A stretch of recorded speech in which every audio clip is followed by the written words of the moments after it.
Oi, meu nome é Grazi e você está no canal Medo e Companhia.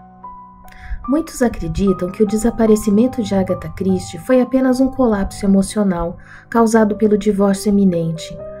Outros dizem que foi uma encenação para punir seu marido infiel.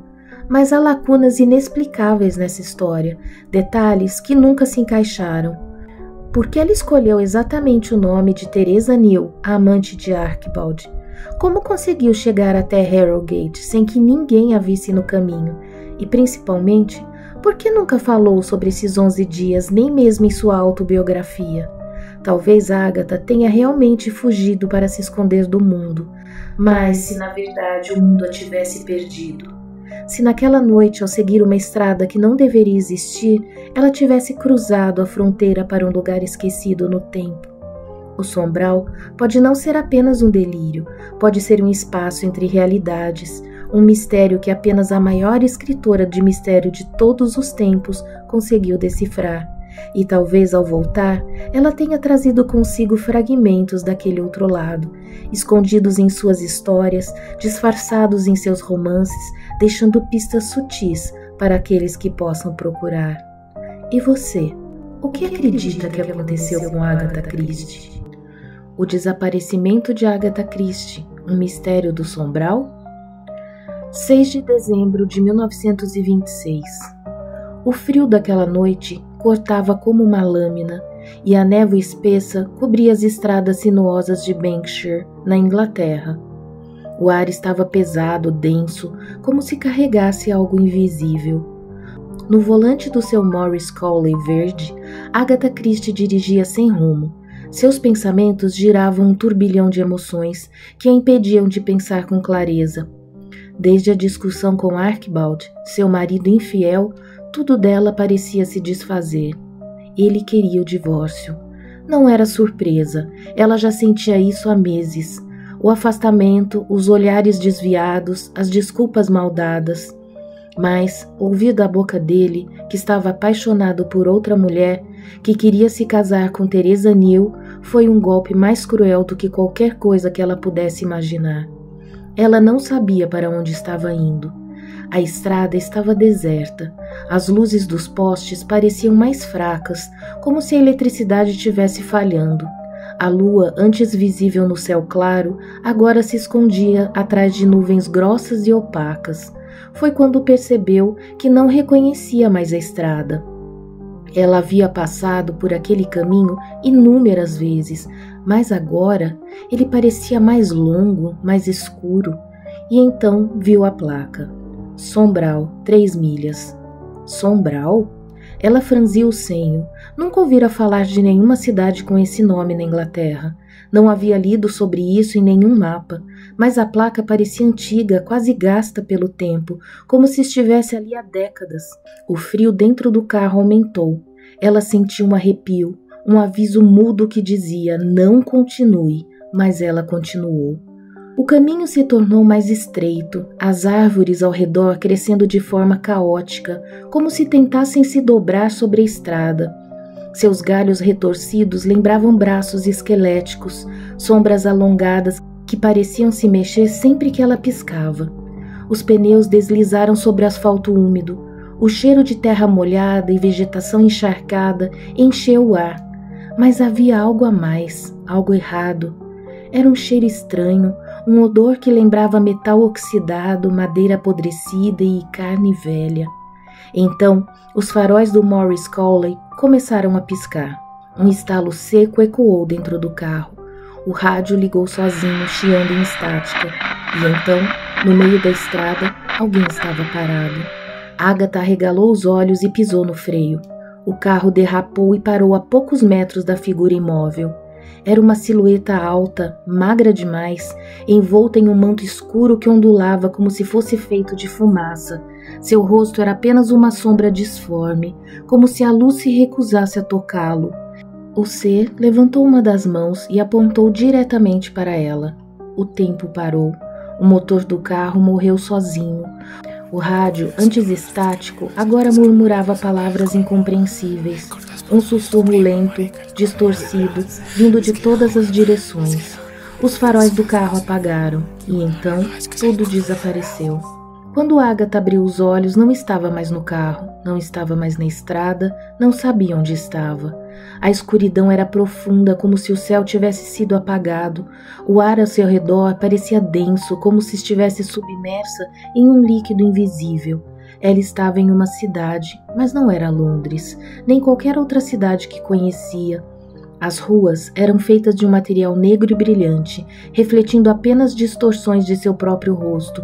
As casas tinham formatos errados, com janelas tortas e portas muito altas. Algumas pareciam dobrar-se para dentro, como se estivessem sendo engolidas por si mesmas. A luz piscava intermitentemente, mas nunca iluminava completamente os lugares. A cada piscar, as sombras se moviam, e elas estavam observando. Agatha sentia a presença delas, figuras altas, retorcidas, escuras, como a própria noite. Elas não tinham olhos, mas ela sabia que estavam olhando para ela. Os dias não passavam. O relógio que encontrou dentro de uma loja abandonada sempre marcava 3h11 da manhã. Ela andava sem parar, tentando encontrar uma saída, mas os becos e ruas se conectavam de forma errada. Quando dobrava uma esquina, voltava ao mesmo lugar.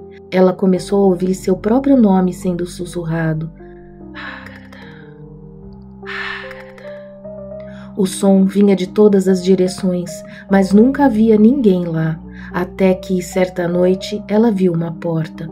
Era de madeira escura, com uma inscrição em latim que ela não conseguia compreender.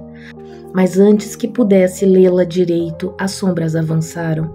Elas se moviam como uma maré negra, deslizando pelo chão sem fazer som.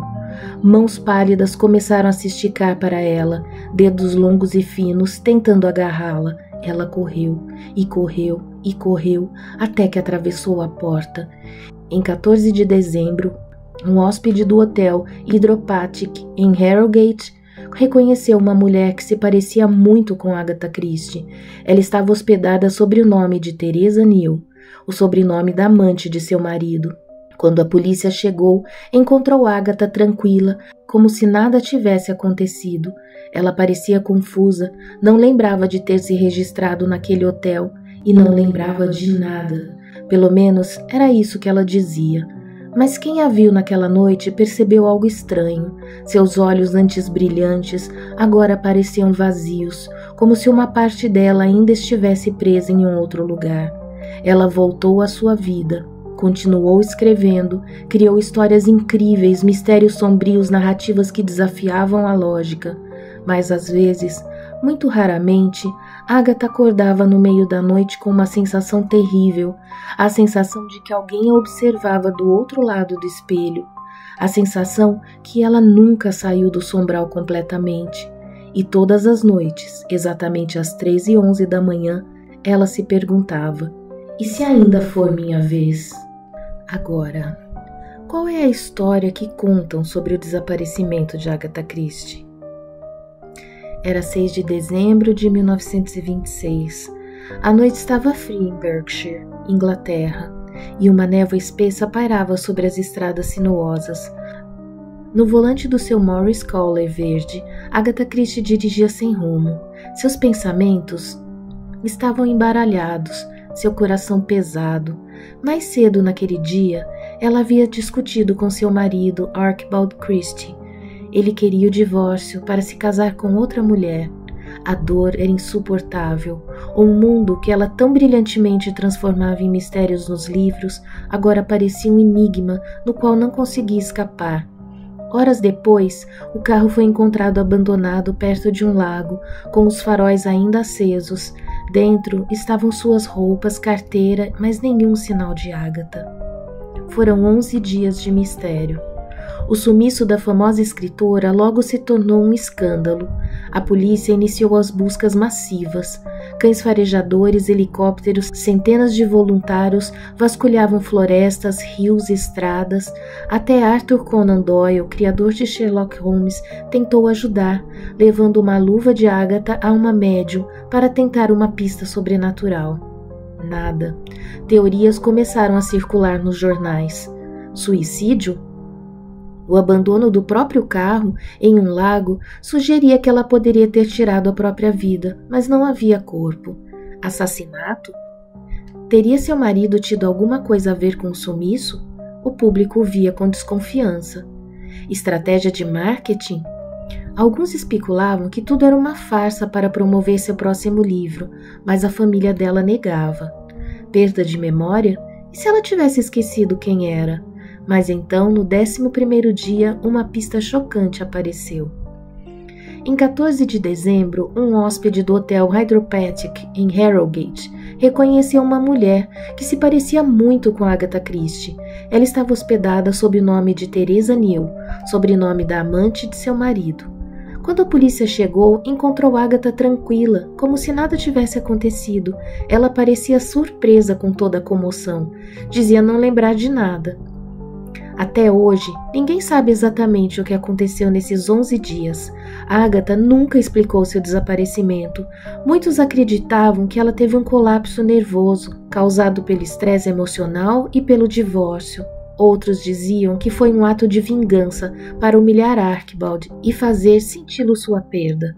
Mas alguns acreditam que foi algo mais. Algo que apenas ela sabia. Algo que ela levou para o túmulo. E se alguém capaz de esconder a verdade para sempre, essa pessoa é Agatha Christie.